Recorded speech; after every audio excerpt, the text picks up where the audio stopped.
Hello friends, welcome to Law Channel. This is your YouTube channel and मैंने ये channel इसलिए बनाया है कि मैं लॉ स्टूडेंट्स की कुछ हेल्प कर सकूं। उनके जो नए लॉज आए हुए हैं उसमें उनकी कुछ हेल्प प्रोवाइड कर सकूं ताकि वो अपने पुराने और नए लॉज को और अच्छा बना सकें। इसके लिए आज मैं आप लोगों को जो मेरा पहला क्लास है इसमें द भारतीय साक्ष्य अधिनियम 2023 के बारे में कुछ उसका इंट्रोडक्शन दूंगी और आप लोगों को उसकी जानकारी प्रदान कराऊंगी। जैसे कि आप सभी लोगों को पता होगा कि जो हमारा द भारतीय साक्ष्य अधिनियम 2023 है, जिसको हम लोग पहले द एविडेंस एक्ट 1872 के नाम से जानते थे। आप सभी लोगों को पता होगा कि जो हमारे क्रिमिनल लॉज हैं ये लास्ट ईयर 20 जुलाई 2024 में इनको तब्दील कर दिया गया था और इनकी जगह पे हमारे 3 नए क्रिमिनल लॉज आ गए थे। जैसे कि भारतीय न्याय संहिता आपका जो आईपीसी था उसकी जगह पे आया था।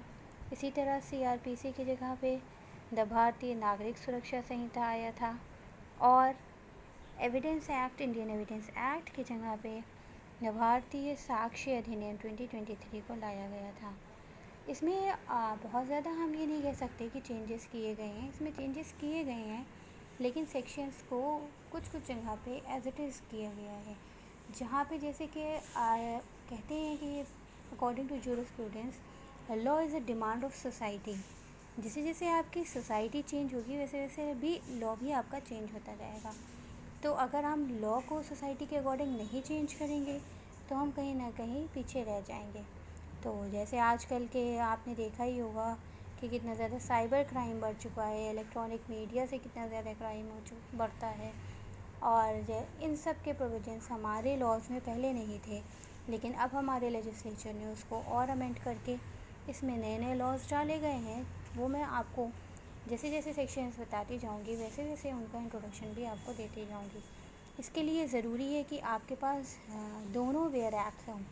आपके पास आपका पुराना वेयर एक्ट भी होना चाहिए, इंडियन एविडेंस एक्ट 1872 का, और आपके पास जैसे कि मेरे पास भी है, ये काफ़ी पुराना हो चुका है लेकिन मैंने इसीलिए रखा है कि आप लोगों की आसानी से इसमें आप लोगों की मदद हो सके। और साथ साथ आपको अपना नया वेयर एक्ट जो भारतीय साक्ष्य अधिनियम का है वो भी आपको अपने साथ रखना है। ये आप किसी भी एजेंसी से का भी ले सकते हैं, ज़रूरी नहीं है कि आप यूनिवर्सल का ही लें या ईस्टर्न का ही लें, जिसमें जो आपको बेहतर लगे वो वेयर एक्ट आप ले सकते हैं। और अगर आप ज़्यादा बेहतर लेना चाहते हैं तो आप डिग्लॉट वेयर एक्ट लीजिएगा, क्योंकि डिग्लॉट वेयर एक्ट से ये होता है कि आपको हिंदी के टर्म्स भी पता चलते रहते हैं, जो कि हमारे आने वाले कॉम्पिटिटिव एग्ज़ाम्स में बहुत ज़्यादा ज़रूरी है। क्योंकि आपके कंपटीशन में ट्रांसलेशन का पूरा एक पेपर होता है 100 मार्क्स का, और उसको आपको ट्रांसलेट करना पड़ता है 40 मार्क्स का, इंग्लिश टू हिंदी और हिंदी टू इंग्लिश। तो उसके लिए आपको ये ज़रूरी है कि लीगल ग्लॉसरी भी पता हो। आइए अब हम लोग अपने नए एक्ट पे चलते हैं, नए भारतीय साक्ष्य अधिनियम, जैसे कि आप लोग जानते हैं। तो सबसे पहले तो आपको एक्ट का पूरा नाम ही पता होना चाहिए कि इसका नाम द भारतीय साक्ष्य अधिनियम 2023 है और एक्ट नंबर 47 ऑफ 2023, क्योंकि एक्ट नंबर भी होना आपके लिए बहुत ज़रूरी है। एक्ट नंबर से भी क्वेश्चन आपके कॉम्पिटिटिव एग्ज़ाम्स में पूछे जाते हैं। जैसे कि अभी सुनने में आ रहा है कि आपका जो आरजीएस का फॉर्म तो फिल ही हो चुका है, तो आरजीएस की वैकेंसी ये है, साथ में यूपीपीसीएसजे की वैकेंसी भी आने वाली है और यूके की भी वैकेंसी आने वाली है। तो आप सभी लोगों को, और ये जो आपके लॉज हैं ये सबसे मेजर काम करते हैं आपके क्वेश्चन में। आपके पेपर में क्वेश्चन पेपर में कहीं ना कहीं 20-20 मार्क्स के क्वेश्चन इनसे पूछे ही जाते हैं। तो आप लोगों को इनको तो नहीं छोड़ना है बिल्कुल भी, चाहे वो एविडेंस हो, चाहे वो भारतीय न्याय हो, चाहे वो बीएनएस हो, चाहे वो आईपीसी हो, चाहे वो बीएनएसएस हो या फिर सीआरपीसी हो। तो आप लोगों को इसकी तैयारी बहुत अच्छे से करनी है। देन अब हम लोग आते हैं अपने बीएसए पे, और सबसे पहले आप लोगों को इसमें ये पता होना चाहिए कि इसमें टोटल सेक्शंस कितने हैं। तो मैंने जैसे कि अपने बैराक पे लिख रखा है, आप लोग देख सकते होंगे कि टोटल सेक्शंस जो हैं वो 170 हुए हैं। इसमें चैप्टर जो हैं वो 12 हैं और ये टोटल पार्ट जो हैं वो 4 हैं। तो सबसे पहले क्वेश्चन तो आपका यहीं से अराइज हो जाएगा। एक क्वेश्चन तो एक्ट नंबर 47 है जो ये बन गया है। दूसरा क्वेश्चन ये आपका बन सकता है कि इसमें टोटल सेक्शंस कितने हैं, ये कितने पार्ट में डिवाइड किया गया है। तो आपको नए के तो पता होना ही चाहिए, और ये भी अंडरस्टूड है कि आपको पुराने के भी पता होंगे। तो पुराने में जो आपके जैसे कि मैं अपने बैराक से ही आप लोगों को बताती हूँ कि पुराना जो इंडियन एविडेंस एक्ट है, क्योंकि ये भी आपके सिलेबस में है और ये अभी रहेगा ही, इसमें कोई चेंजेस नहीं किए गए हैं। इसमें टोटल चैप्टर जो हैं वो 11 हैं। इनको 167 सेक्शंस में किया गया है और ये पार्ट 3 में डिवाइडेड है, इनके 3 पार्ट हैं। ठीक है, तो मैं उम्मीद करती हूँ कि आप लोगों को इतनी चीज़ें तो अभी तक समझ में आई होंगी। तो बहुत ही बेसिक चीज़ है। Now come to the introductory part.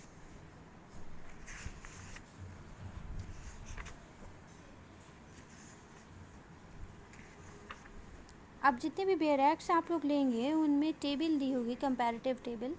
तो अगर आप चाहें तो उस कंपैरेटिव टेबल को भी पढ़ सकते हैं, लेकिन मेरा कहना ये है कि आप लोग पहले बेयर एक्ट पढ़िएगा। पूरी बेयर एक्ट पढ़ने के बाद कंपैरिजन कीजिएगा, तो आप लोगों के लिए ये ज़्यादा फ्रूटफुल होगा, ज़्यादा बेहतर होगा।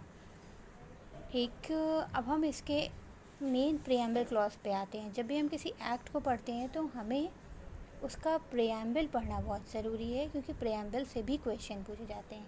और आपका जो पुराना एक्ट है उसमें भी प्रिएम्बल से क्वेश्चन पूछे गए हैं। तो इसका जो प्रिएम्बल है उसको हम देखते हैं।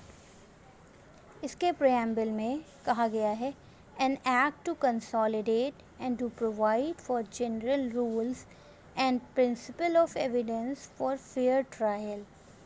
इसमें आपको 3 चीज़ें जो हैं वो हाईलाइट करनी है। पहले तो कंसोलिडेट, दूसरा provide for general rules, and third principal of evidence for a fair trial. ये तीनों चीज़ें आपसे क्वेश्चन के अकॉर्डिंग पूछी जा सकती हैं। देन हम चलते हैं पार्ट 1 प्रिलिमिनरी पार्ट पे। इसमें जो आप लोगों के पास भी अपना अपना बेयर एक्ट होगा, हो सकता हो मेरा ये थोड़ा सा ब्लर आए, तो आप लोग इसके बेयर एक्ट को देखिए। सेक्शन नंबर 1 पे चलिए। सेक्शन नंबर 1 क्या कह रहा है? Short title application and commencement. This act may be called the Bharatiya Sakshi Adhiniyam 2023. It applies to all judicial proceeding in or before any court, including court-martial, but not to affidavit presented by any court or officer, nor its proceedings before an arbitrator. यानी कि ये जो आपका evidence law है ये applicable तो सारे judicial proceedings पे हो रहा है, इंक्लूड कर रहा है आपके कोर्ट मार्शल को भी। लेकिन कुछ ऐसी जगहें हैं या कुछ ऐसी चीज़ें हैं जहाँ पे ये एप्लीकेबल नहीं होगा। जैसे कि आपने देखा होगा कि affidavit presented to any court. अगर कोई एफिडेविट प्रेजेंट किया जा रहा है किसी कोर्ट में सॉरी, अगर कहीं पे कोई एफिडेविट प्रेजेंट किया जा रहा है तो ये उस पर एप्लीकेबल नहीं होगा। अगर किसी आर्बिट्रेटर के सामने कोई प्रोसीडिंग्स चल रही हैं, जैसे कि आर्बिट्रेशन लॉ सभी ने पढ़ा होगा, सभी लोग अपने 6-7 सेमेस्टर में पढ़ते हैं। तो आर्बिट्रेशन जो बनती हैं उसमें जो केसेस जाते हैं, आर्बिट्रेटर्स बैठते हैं, तो उनमें भी अगर वहाँ पे भी कोई केस लॉ चल रहा है तो उसमें भी इनका कोई काम नहीं होगा। यानी कि एविडेंस लॉ, कोई एविडेंस इनके अकॉर्डिंग ये एक्ट उन पे एप्लीकेबल नहीं होगा, ना ही एफिडेविट्स पे होगा और ना ही आर्बिट्रेटर्स पे होगा। अब इसकी आई इन्फोर्समेंट डेट। आप लोग इसकी इन्फोर्समेंट डेट को भी बहुत अच्छे से नोट डाउन कर लीजिएगा, क्योंकि ये भी आपका प्रीलिम्स का क्वेश्चन बनता है और ये सभी सारे ही पीएससीज़ का फेवरेट क्वेश्चन है। जैसे कि आप अगर बिहार का आपको अगर बिहार का जे देना है या यूपी बीसीएस जे देना है या उत्तराखंड देना है, तो आप लोगों को इसके बारे में पता होना चाहिए कि इसकी इन्फोर्समेंट डेट क्या है। सबसे मेजर क्वेश्चंस जो हैं ये यही बना देते हैं कि एक्ट नंबर क्या है, आपके प्रिएम्बल में क्या बातें कही गई हैं, क्या इंक्लूड किया गया है, या आपकी इन्फोर्समेंट डेट क्या है। तो मुझे मैं होपफुल मैं हूँ कि आप लोगों को ये तो ज़रूर पता होगा कि इसकी इन्फोर्समेंट डेट क्या है। वैसे अगर नहीं भी पता है तो मैं आपको इसकी इन्फोर्समेंट डेट बता दे रही हूँ। इसकी इन्फोर्समेंट डेट है आपकी 1 जुलाई 2024, 1 जुलाई 2024 को ये इन्फोर्स किया गया था। और प्रेसिडेंट की असेंट जो मिली थी वो मिली थी 25 दिसंबर 2023 में। तो आपके जो 3 क्रिमिनल लॉज हैं उन तीनों की इन्फोर्समेंट डेट यही होगी 1/7/2024। इसको आप हाईलाइट कर लीजिएगा, या आप लोगों के सभी लोगों के बेयर एक्ट में दी गई होगी। अब हम चलते हैं सेकेंड सेक्शन पे, डेफिनेशन क्लॉज जो है। इसमें आपकी सारे डेफिनेशंस बताई गई हैं सेक्शन 2 में। पहले इंडियन एविडेंस एक्ट की अगर हम बात करें तो अगर हम कंपैरेटिव स्टडी करें तो उसमें डेफिनेशन की जगह इंटरप्रिटेशन क्लॉज था, और वो सेक्शन 3 था। सेक्शन 3 में इंटरप्रिटेशन क्लॉज था जिसमें आपकी सारी डेफिनेशंस दी हुई थी। जस्ट अ सेकेंड, मैं आपको दिखा के देती हूँ। थोड़ी सी बुक मेरी बेयर एक्ट मेरा पुराना हो गया, मैंने उसे काफ़ी लिख रखा है, इसलिए हो सकता हो आप लोगों को थोड़ी सी मुश्किल आए, दिक्कत हो, लेकिन समझ में आ जाएगा। बहुत ज़्यादा इसको पढ़ा जा चुका है। देख सकते हैं आप लोग, जैसे कि ये सेक्शन 3 है इंटरप्रिटेशन क्लॉज। इसमें सारी डेफिनेशंस दी थी। हो सकता हो आपके एग्ज़ाम में ये भी क्वेश्चन पूछ लिया जाए कि इंडियन एविडेंस में इस सेक्शन को या इन डेफिनेशंस को किस नाम से जाना जाता था, तो इसको इंटरप्रिटेशन क्लॉज के नाम से जाना जाता था।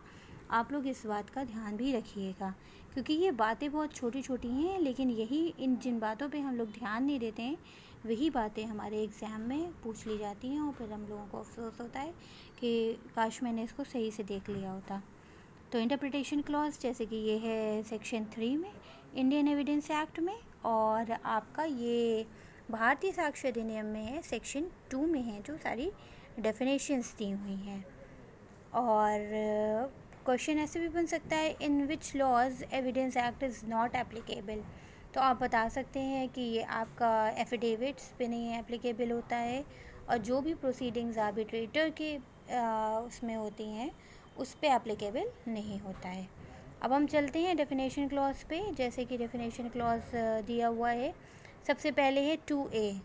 इसे भी एक क्वेश्चन बन गया था, मेंस का क्वेश्चन बना दिया था इन्होंने UPPCSJ में, कोर्ट से और कोर्ट विटनेस से अकॉर्डिंग, कि what do you mean by court and court witness, something ऐसे ही करके। मुझे पूरी तरह याद नहीं है, मैं आप लोगों को मेंस के क्वेश्चन प्रोवाइड करा दूँगी, पहले आप इसको पढ़ें फिर।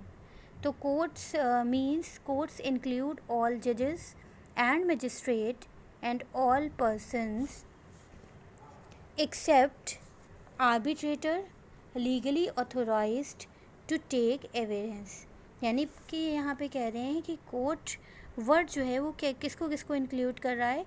कोर्ट इंक्लूड कर रहा है जजेस को, मजिस्ट्रेट को, और ऑल पर्सन्स एक्सेप्ट आर्बिट्रेटर्स। यानी कि जैसे कि हम लोगों ने ऊपर पढ़ा था कि ये जो एविडेंस एक्ट है या जो BSA है ये आर्बिट्रेशन पे एप्लीकेबल नहीं होता, तो आर्बिट्रेटर को ये कोर्ट में इंक्लूड नहीं कर रहे हैं।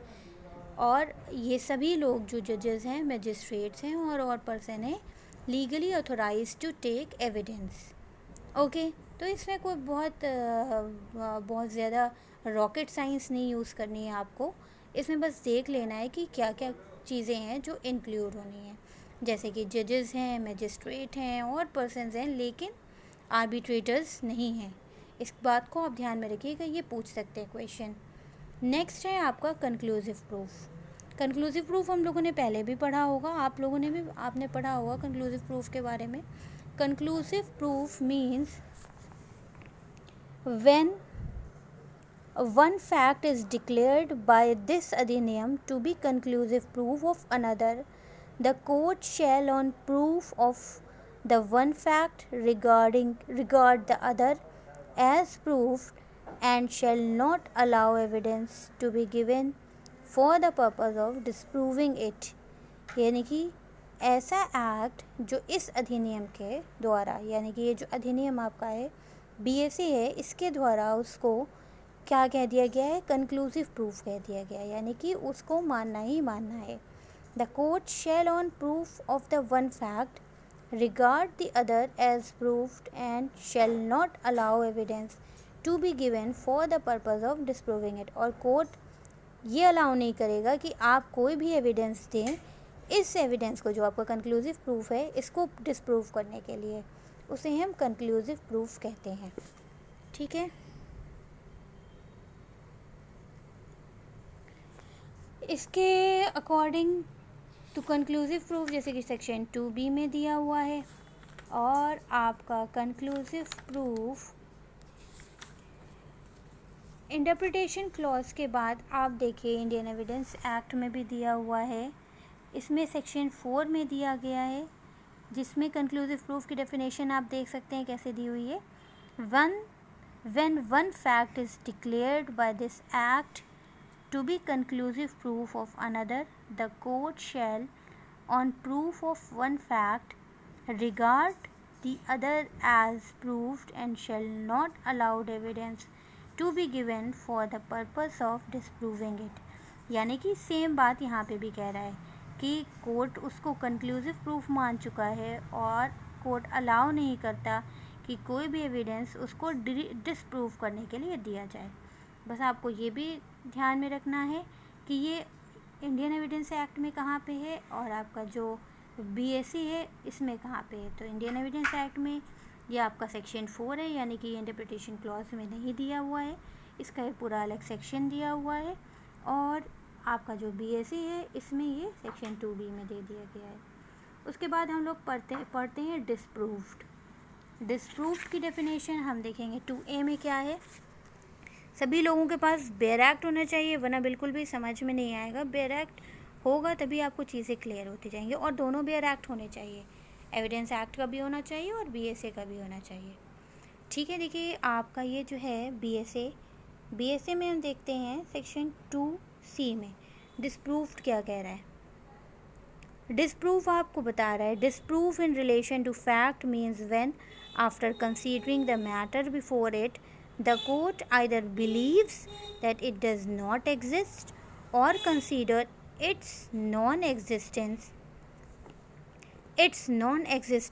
so probable that a prudent man ought, under the circumstances of the particular case, to act upon the supposition that it does not exist।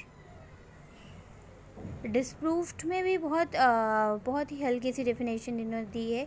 इसमें कहा गया है when after considering the matter before it, court के सामने जब matter consider किया गया, the court either believes that it does not exist, या तो कोर्ट ये बिलीव कर लेती है कि ये जो मैटर हैं, जो फैक्ट हैं, वो एग्जिस्ट ही नहीं करते हैं, या consider its non existence so probable that prudent man ought under the circumstances of the particular case to act upon the supposition that it does not exist।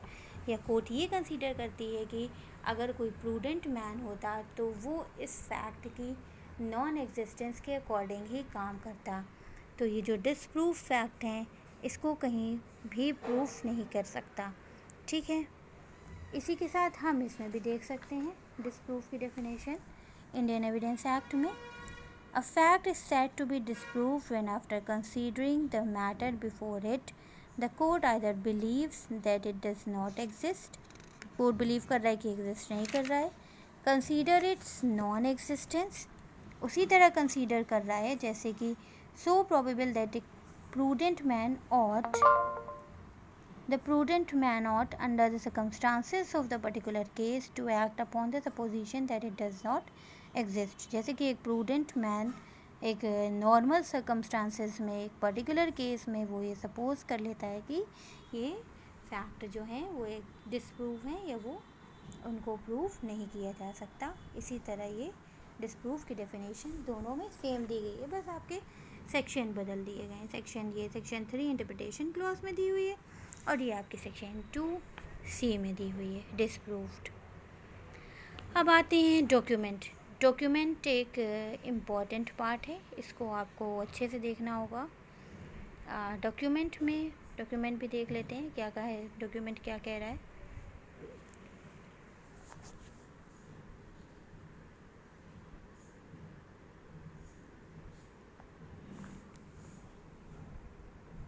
Document means any matter expressed or described or other recorded upon any substance by means of letter, figures or marks, any other means, or by more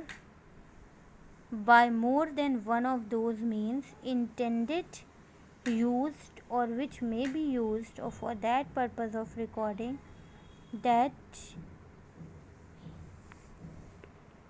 matter, and includes electronic record and digital record. Document means में आपको जब illustration पढ़ेंगे तो इसकी definition और clarify हो जाएगी. एक बार इसको हम एलैबोरेट कर देते हैं. Document means any matter express, कोई भी ऐसा मैटर जो एक्सप्रेस किया गया है और डिस्क्राइब किया गया है, otherwise recorded upon any substance, या फिर ऐसे रिकॉर्ड किया गया है जैसे कि किसी लेटर में, या कोई फिगर बना दी गई है, या कोई मार्क आइडेंटिफाई कर दिए गए हैं. Any other means or by some other one of those means intended to be used or may be used for the purpose of recording that matter, कि इस मैटर को हम कैसे रिकॉर्ड कर सकते हैं. ऐसे इस तरह इसको डॉक्यूमेंट को रिकॉर्ड कर लिया गया. या इंक्लूड, अब ये आपके पहले इंडियन एविडेंस एक्ट में ये नहीं था. Includes electronic and digital record, कुछ अमेंडमेंट के थ्रू डाला गया होगा, लेकिन जो ओरिजिनेटेड आपका एविडेंस एक्ट था उसमें डॉक्यूमेंट की डेफिनेशन में इसको इंक्लूड नहीं किया गया था. अब हम देखते हैं इसका इलस्ट्रेशन क्या कहते हैं. राइटिंग इज़ अ डॉक्यूमेंट, ये डायरेक्ट क्वेश्चन आपसे एग्ज़ाम में, कॉम्पिटिटिव एग्ज़ाम में पूछे जाएंगे. जे के जितने भी एग्ज़ाम्स होते हैं उसमें इलस्ट्रेशन बहुत इंपॉर्टेंट है. आपको हर सेक्शन के में जो भी इलस्ट्रेशंस दिए जा रहे हैं उसे आप बहुत ही माइन्यूटली पढ़िएगा. Writing is a document, words printed, lithographed or photographed are documents. जितने भी वर्ड्स प्रिंट हैं, लिथोग्राफ्ड हैं, फोटोग्राफ्ड हैं, वो सब डॉक्यूमेंट हैं. अ मैप और a plan is a document, जो मैप्स आपके होते हैं और जो प्लान होते हैं वो भी डॉक्यूमेंट हैं. N inscription on a metal plate और स्टोन इज़ अ डॉक्यूमेंट, ये भी एविडेंस एक्ट में आपसे क्वेश्चन पूछ लिया जाता है कि जो इंस्क्रिप्शन मेटल प्लेट पे होते हैं या स्टोन्स पे होते हैं, क्या वो भी डॉक्यूमेंट होते हैं. तो आप कहेंगे येस, वो भी डॉक्यूमेंट होते हैं. अ कैरिकेचर इज़ अ डॉक्यूमेंट, ये भी आपका डॉक्यूमेंट होता है. ये भी क्वेश्चन आपसे पूछा गया है. जितने भी आप प्रीवियस ईयर क्वेश्चन जब लगाएंगे तो उसमें देखिएगा जितने भी जे के एग्ज़ाम्स हुए हैं, चाहे वो यूपी PCSJ हो, चाहे वो बिहार हो, चाहे वो उत्तराखंड हो, नॉट इवन MP और हरियाणा, इन सब में भी. MP और हरियाणा में तो ज़्यादातर आपके डिटेल्स क्वेश्चन आते हैं, लेकिन फिर भी इन क्वेश्चंस को पूछा जाता है. ये बहुत पेट क्वेश्चन है यूपी कमीशन के और UK कमीशंस के, तो इनको आप लोग देखते चलिएगा. इसी के साथ साथ अगर हम देखना चाहें इंडियन एविडेंस एक्ट का भी कंपैरेटिव स्टडी कर रहे हैं तो उसमें भी हम देख सकते हैं कि जो आपकी डॉक्यूमेंट की डेफिनेशन है उसमें क्या कहा गया है.